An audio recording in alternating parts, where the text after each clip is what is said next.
3 hari selepas Datuk Seri Najib Razak diberikan pengurangan 50% hukuman penjara 12 tahun sedang dijalaninya sejak 2022, Presiden UMNO Datuk Seri Dr. Ahmad Zahid Hamidi menegaskan parti berkenaan akan meneruskan usaha dan tindakan pembelaan ke atas Perdana Menteri ke-6 itu. Namun ada pihak mendakwa Presiden UMNO merangkap timbalan Perdana Menteri itu gagal mendapatkan pengampunan penuh untuk Najib. Malah ada juga kajian oleh Badan Bukan Kerajaan NGO merumuskan sokongan ahli UMNO kepada Ahmad Zahid merundum disebabkan hal itu. Kepada dakwaan demikian, Ahli Majlis Kerja Tertinggi MKT UMNO, Datuk Seri Ahmad Mazlan berkata, hanya individu yang memahami usaha Ahmad Zahid dapat melihat Presiden UMNO itu sentiasa berusaha mendapatkan pengampunan penuh untuk Najib.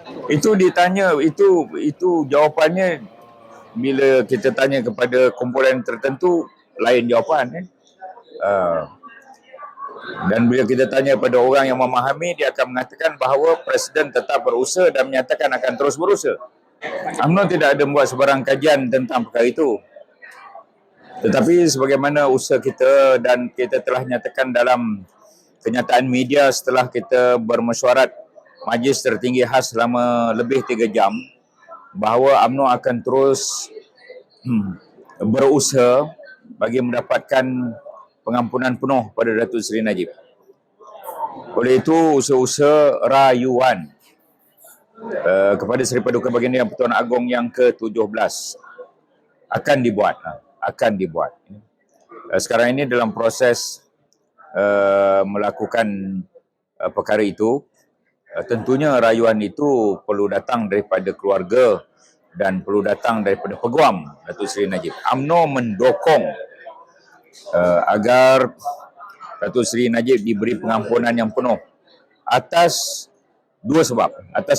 Sebab pertama, kerana sepanjang proses perbicaraan sehinggalah kepada judicial review semakan kehakiman yang diketuai oleh Tan Sri Abdul Rahman Sebli sebagai ketua semakan kehakiman itu.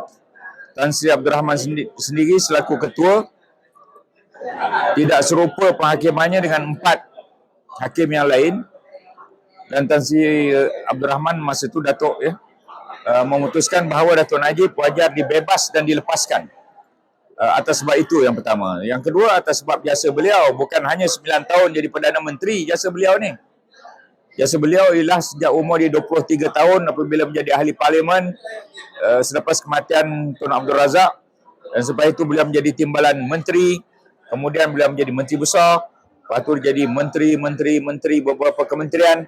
Jadi timbalan Perdana Menteri, kemudian menjadi Perdana Menteri. Jadi jasanya itu sejak umur 23 tahun hingga 65 tahun.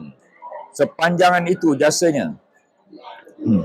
Dan apabila dia tidak diberi penghakiman yang adil, maka wajarlah kita merayu untuk tahap yang seterusnya.